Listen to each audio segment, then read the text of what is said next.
Hey everyone, it's Lynnea. Today I have a sea turtle themed card using some Deco foil flock transfer sheets. And I'm going to use the Deco foil flock transfer sheets in what I would probably think is the easiest way to use them. I'm going to be die cutting them, so you don't need any fancy tools or machines or anything to get a totally amazing flocked and textured background. So I grabbed all three colors of green cardstock from the very first release all the way up to this newest release with the Lynnea Designs Electro Pop Flock. So I have green Envy, I have emerald green, and I have the neon Screamin' Green. So here on the screen you can see the neon Screamin' Green as well as the emerald green.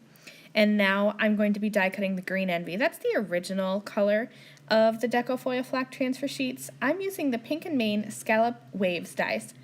So I started by just cutting down some of these flock transfer sheets so that they would be a little bit more manageable in size. They're about 5 inches wide.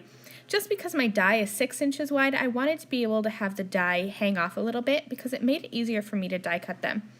So when I trimmed them down, I made sure to trim them flock side down. You want to do that with your paper trimmer so that your trimmer doesn't kind of shred the flock. Die cutting, I die cut it like I would any other medium like cardstock or anything. Because that blade presses evenly down into the flock in your die cutting machine, it's okay to do that flock side up, but when you're cutting with a paper trimmer, you want to do it flock side down. I use those Pink and Main Scallop Waves dies to die cut a bunch of waves from all three colors of the flock transfer sheets, and then I'm just going to glue them onto my card. I'm using strong adhesive, so I'm using iCraft Ultra Bond liquid adhesive, and all I'm doing is just adding some glue, pushing these pieces of flock down onto an A2 sized card, and then I'm going to turn them over on my work surface, give that a good press with my fist to make sure that there's a good adherence, and then I will use my nonstick scissors to trim off the overhanging portions of that flock. So here you see me there just pressing that down, trimming that off, and I'm just going to continue on down my card until I have my whole thing covered with these flock transfer sheets. And then I also used a stitched rectangle die, also from Pink and Main, just to trim around and kind of give that stitched edge to my whole card front. I sprayed it with some silver glitter dust because I just feel like under the ocean things glitter. So I thought that I would add some silver dust. And there you have a whole background that is flocked and textured and die cut. And it took me probably about 5 minutes to do. It was so easy. There's no drying time. It's super awesome. Now I have the Pink and Main. This is the Turtly Amazing stamp set. And I decided to just stamp out all of these turtles because I wasn't completely settled on my card design. So originally I thought I would just do 3, but I knew whatever 3 that I decided to stamp would be, I'd need the other 2 turtles. So I just stamped all 5 turtles, and I'm going to color all of them the same exact way. So I grabbed my Spectrum Noir Tri-Blend markers. You could use anything to color your images for this card. You could use watercolors. That would be really cool to use watercolors since it's an underwater-ish card. But I just chose these markers. These are what has a permanent spot on my desk right now because they're compact, so it's what I reached for.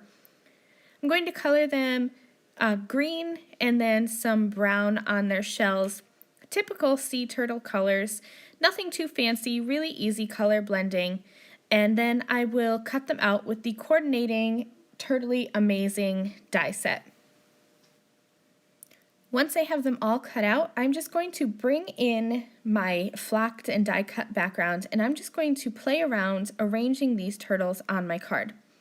As I played around, I realized that I had too many turtles. It was just kind of overwhelming the background, so I decided to just pick a few of my favorites, and I actually ended up die cutting from white cardstock a little top note stitch die. This is also from Pink and Main.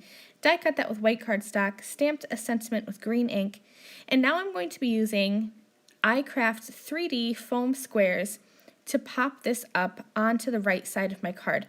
So I kind of trimmed off the right side of this die cut just so that it would lay flat against the right side of my card. I like these 3D foam squares because they're thick and they give an awful lot of dimension.